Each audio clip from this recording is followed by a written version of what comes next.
What up, guys? Welcome to Downtown Melo. You're listening to the Entertainment Report on iHeartRadio, live from Dubai for Monday, September 9th, 2019, delivering some major stories and trends going on in the world of entertainment and beyond. You can follow the show on Facebook, Twitter, or Instagram. Facebook.com/The Entertainment Report with Ray Melo, that's RAYMELO, on Twitter at The Enter Report, or on Instagram at The Entertainment Report. You can listen to the show anytime you want on iHeartRadio. Just go to iHeart.com or your iHeart phone app, search for The Entertainment Report, and it'll take you to the page. I hope everyone had a fantastic weekend.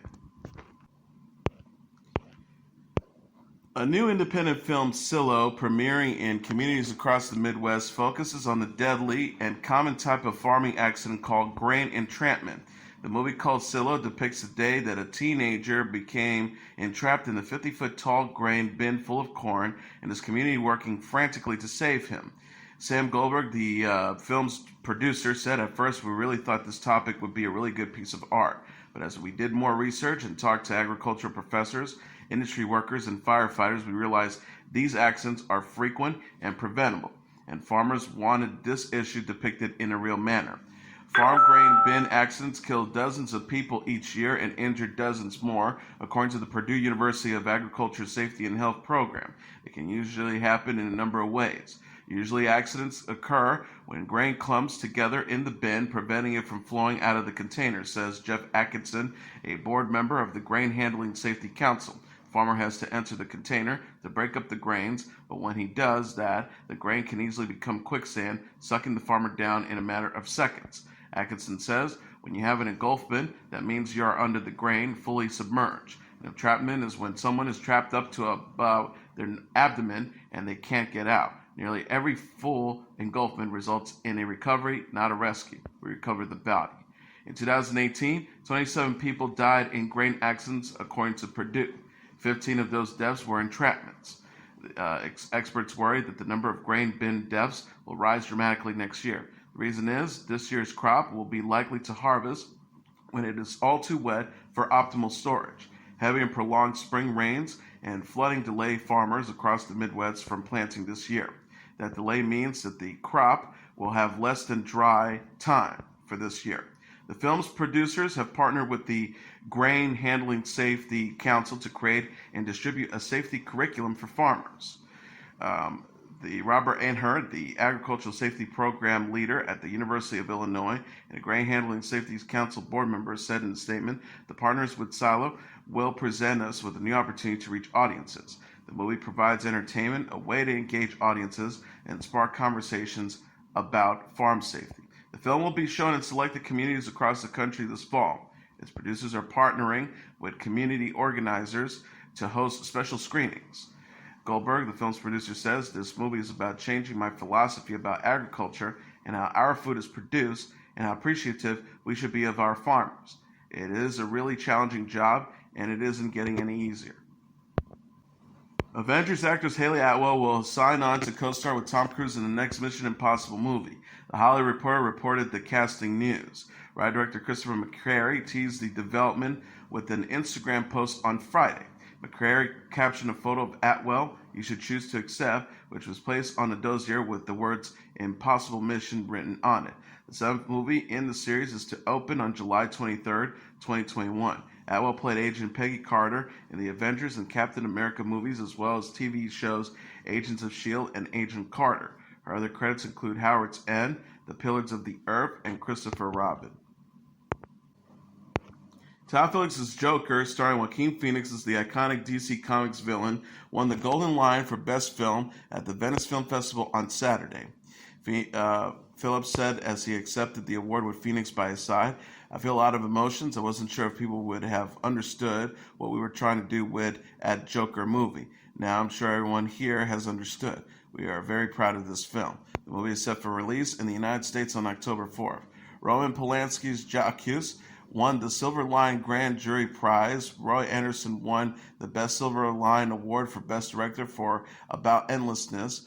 Ariane Ascarade was named Best Actress for Gloria Mundi, and the Best Actor honor went to Lucia Martinelli for Martin Eden. Variety said Polanski's wife, Emmanuelle Seignan, accepted the award on his behalf. Polanski has been a fugitive from the United States justice system since 1978, when he pleaded guilty to statutory raping a 13-year-old girl, then fled the country before he could be sentenced. He was last year expelled, along with convicted sex offender Bill Cosby, from Hollywood's Academy of Motion Pictures Arts and Science. Warner Bros. Released the final trailer for Dr. Sleep, its sequel to the classic film The Shining, on Sunday. Based on Stephen King's horror novel and set for theatrical release on November 8th, the movie stars Ewan McGregor as the adult version of Danny Torrance, the little boy who saw ghosts around every corner at the remote Overlook Hotel in The Shining. The synopsis that accompanies Sunday's 2.5-minute preview says, still irrevocably scarred by the trauma he endured as a child at the Overlook, Dan Torrance has fought to find some semblance of peace, but that peace is shattered when he encounters Abra, a courageous teenager with her own powerful extrasensory gifts known as the Shine. Instinctively recognized that Dan shares her power, Abra has sought him out, desperate for his help against the merciless Rose the Hat and her followers, the True Knot, who feed off the shine of innocence in their quest for immortality. Forming an unlikely alliance, Dan and Abra engage in a brutal life-or-death battle with Rose. Abra's innocence and fearless embrace of her shine compelled Dan to call upon his own powers as never before, at once facing his fears and reawakening the ghosts of the past. The final trailer shows Danny returning to the still-haunted Overlook. The film's cast includes Rebecca Ferguson, Carl Lumbly, Zahn McLaren, Emily Allen Lynn, Bruce Greenwood, Jocelyn Donahue, Alex Esoy, and Cliff Curtis, and newcomer Kaylee Curran. Actor Darren Criss and writer producer Ryan Murphy are reuniting for Hollywood, a Netflix limited series to debut in May 2020. The Emmy-winning pair previously worked together on Glee and American Crime Story, The Assassination of Gianni Versace. Criss tweeted on Friday, late last year, Ryan and I had dinner where he shared that he wanted to do a period piece that was young and optimistic. We landed on the idea of a series covering several narratives from 1940s Hollywood. Criss added, we're both left that evening feeling super excited about its potential. 2 days later, Netflix bought it. Not only is that a testament to the magic of Ryan Murphy, it's a reminder of the kind of thing that can only happen in Hollywood, literally. Ryan Murphy signed a deal with the streaming service last year to create new shows for the streaming service after years of making series for Fox and FX. Lifetime's fact-based movie, The College Admissions Scandal, set to debut on October 12th. The drama stars Penelope Ann Miller, Mia Kirshner, and Michael Shanks. The cable network said in a press release last month, when charismatic college admissions counsel Rick Singer offers a side door into the prestigious institutions of their dreams, Caroline and Bethany willingly partake with visions of coveted acceptance letters in their heads. But when Singer cooperates with the FBI and pleads guilty, the mothers who risk everything for their kids must face the consequences of their crimes and the loss of trust and respect from the families. A teaser trailer Friday shows the length some parents went on to get their teens into the prestigious universities.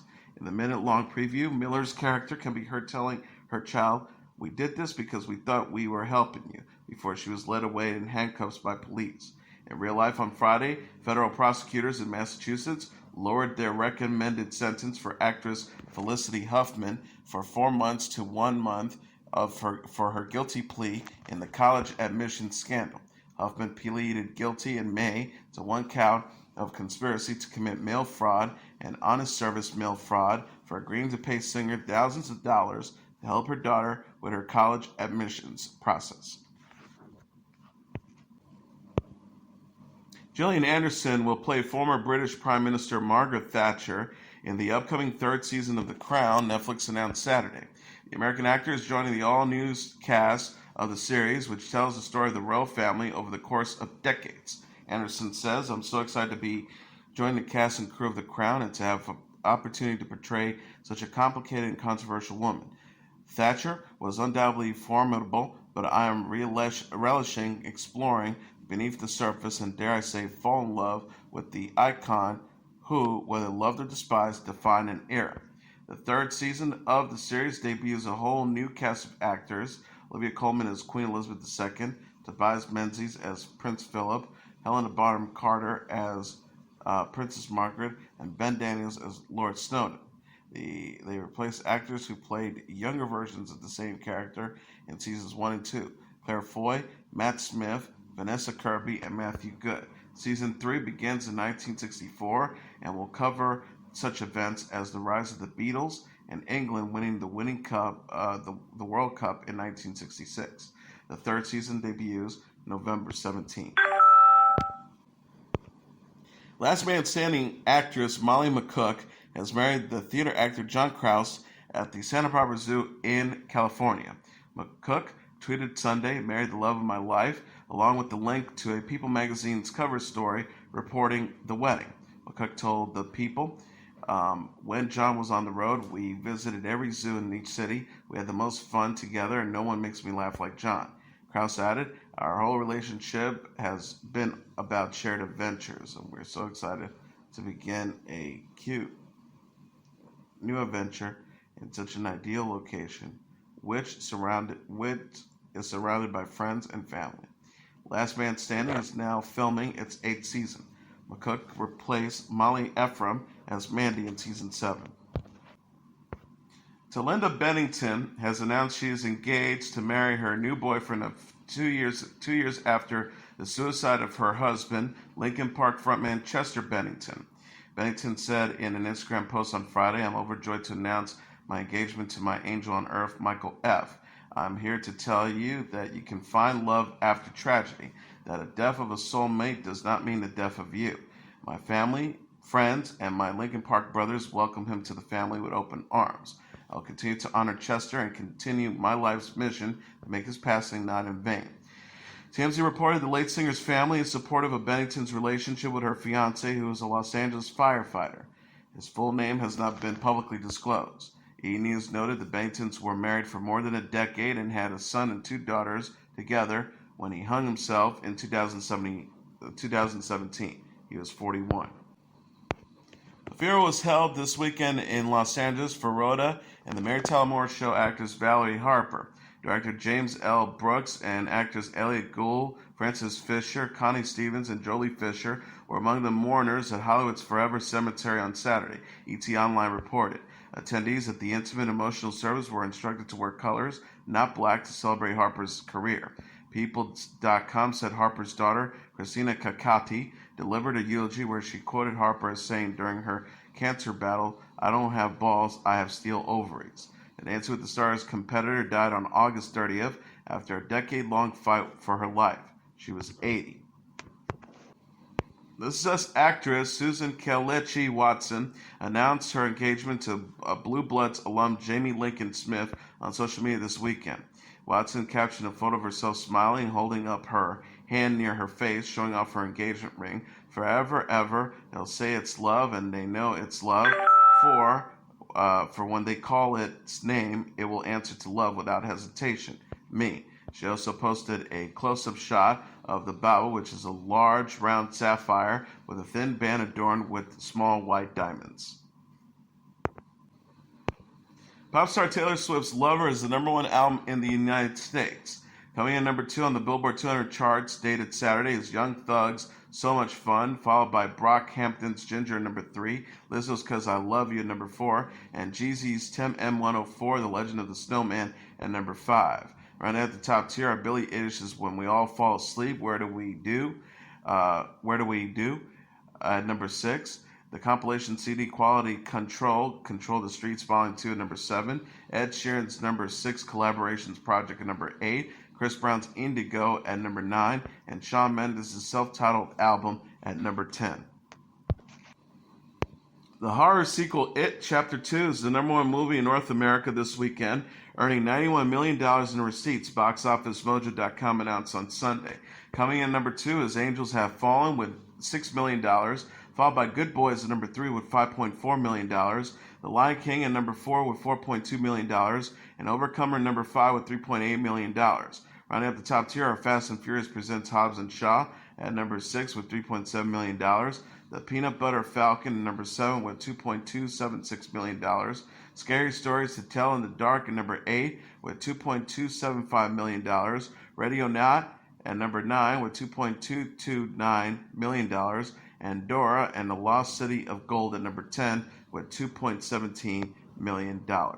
And as your entertainment report for Monday, September 9th, 2019, I'm your host, Mr. Downtown Ray Melo. I'll be back tomorrow to deliver some major stories and trends going on in the world of entertainment and beyond. You can follow the show on Facebook, Twitter, or Instagram.